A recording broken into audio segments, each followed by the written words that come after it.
আসসালামু আলাইকুম। আজকে আমি আবারও হাজির হয়েছি আপনাদের মাঝে ভর্তা লাভারদের জন্য ভর্তা রেসিপি নিয়ে। আমরা বাঙালি, মাছে ভাতে বাঙালি না, আমরা হলাম ভর্তা ভাতে বাঙালি। ভর্তা আমাদের সেটা অনেক ভালোভাবে মনে করিয়ে দেয়। আজকে আমি তৈরি করব দুই ধরনের ভর্তা। একটা হলো কালো জিরা ভর্তা, আরেকটা হচ্ছে আলুর ভর্তা। তো চলুন দেখা যাক কীভাবে আমি সেটা তৈরি করে নিব।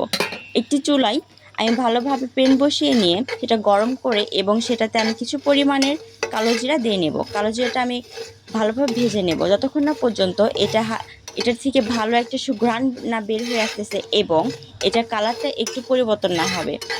তো দেখতেই পারবেন কালারটা একটু পরিবর্তন হয়ে যাবে এবং এটার থেকে সুন্দর একটি ঘ্রাণ বের হয়ে আসবে। আমি এবার এটাকে নামিয়ে নেব। এটা হয়ে গেছে। এবার আমি একটি পাত্রে সামান্য পরিমাণে তেল দিয়ে নেব এবং এটাতে আমি কয়েকটা শুকনো মরিচ এবং কাঁচা মরিচ দিয়ে নেব। যদিও আমি কাঁচা মরিচটা দেওয়ার ভিডিও দিতে ভুলে গেছি। শুকনো মরিচটা আমি দিয়ে নিচ্ছি। আপনারাও শুকনো মরিচটা দিবেন, কিন্তু আপনারা যেটুকু ঝাল পছন্দ করেন সেটুকুই দিয়ে নেবেন। আমি এখানে একটু কমই দিয়ে নিয়েছি, কারণ এই মরিচটা অনেক বেশি ঝাল।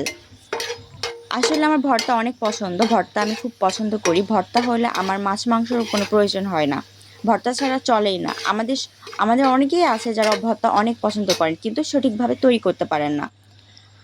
এবার আমি তৈরি করে দেখাবো কিভাবে কালো জিরা ভর্তা তৈরি করতে হয়। এখানে আমি ভেজে নিচ্ছি পেঁয়াজ। এটা আমি বেরেস্তা করে নেব। এটা আমি আলু ভর্তার জন্যই করে নিচ্ছি, একটু আগেই করে নিলাম। এটা আমার লাল লাল মুচমুচে করে নিয়েছি। এটা আমি নামিয়ে নেব। এবার আমি দিয়ে নেব কিছু পরিমাণে রসুন এবং পেঁয়াজ। পেঁয়াজ আর রসুন একসঙ্গে ভেজে নেব, কিন্তু এটা একদম মুচমুচে লাল করে নেব না, এটা হালকা কালার করে নেব। ভর্তা ছাড়া আমাদের কখনোই চলে না। আমাদের বাসায় সবাই অনেক ভর্তা পছন্দ করে। অনেক আপুরা আছেন যারা সঠিক নিয়মে কালো জিরা ভর্তা তৈরি করতে পারেন না। তৈরি করার পরে কালো জিরাতে কেমন তেতো তেতো ভাব হয়ে আসে, অন্যরকম একটা টেস্ট চলে আসে। তো তাদের জন্য এই ভিডিওটা। আসলে কালো জিরার ভর্তাটা যারা একবার খেয়ে দেখবে তারা অসম্ভব পছন্দ করবে, কারণ কালো জিরার ভর্তা আসলে অনেক অসম্ভব মজার। আমার তো খুব পছন্দের একটা ভর্তা। কালো জিরার ভর্তা হলে আমার কিছুই লাগে না। দেখতে পাচ্ছেন আমি হালকা লাল লাল করে ভেজে নিয়েছি। ভেজে নেওয়া হয়ে গেলে এটা আমি বেটে নেব। এবার আমি বেটে নেব শুকনা মরিচ এবং সামান্য পরিমাণের লবণ দিয়ে ভালোভাবে মিক্সড করে নেব। তারপরে আমি এখানে কালো জিরা দিয়ে নেব। কালো জিরাটা খুবই সামান্য পরিমাণ দিতে হয়। আপনি মনে রাখবেন, আপনি যখন কালো জিরা ভর্তাটা তৈরি করবেন তখন কালো জিরার পরিমাণটা খুবই কম হবে।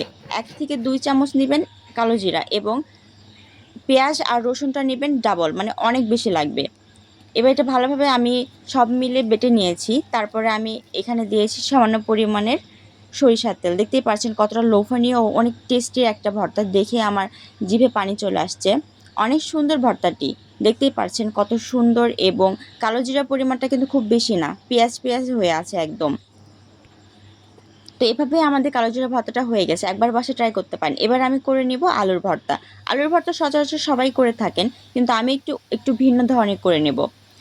আলুটা ভালো করে ম্যাশ করে নিব। তারপরে এখানে আমি শুকনো মরিচ এবং লবণ দিয়ে ভালোভাবে মিক্সড করব। তারপরে আমি এখানে ভেজে রাখা বেরেস্তা দিয়ে নেব। বেরেস্তাটা দিয়ে দিলে অনেক টেস্টি হয়। সাধারণ আলু ভর্তার থেকে একটু বেশি মজাদার হয়ে থাকে। এবার আমি এখানে দিয়ে নিব সরিষার তেল। তারপরে এটা সব মিলে মিক্সড করব। আপনারা যদি আমার ভিডিও পছন্দ করে থাকেন তাহলে অবশ্যই লাইক করবেন, কমেন্ট করবেন এবং বেশি বেশি শেয়ার করে আমার পাশে থাকবেন। আসলে ভর্তা ছাড়া আমার চলে না। আলু ভর্তাটা আমাদের সকলের প্রিয়। ভর্তা ছাড়া আমরা বাঙালিরা কিছুই না। ভর্তা আমাদের কি বলবো, জীবনের একটা অংশ হয়ে গেছে, যে ভর্তা ছাড়া আমরা কিছুই বুঝতে পারি না। তো ধন্যবাদ আপনাদের আমার পাশে থাকার জন্য। আসসালামু আলাইকুম।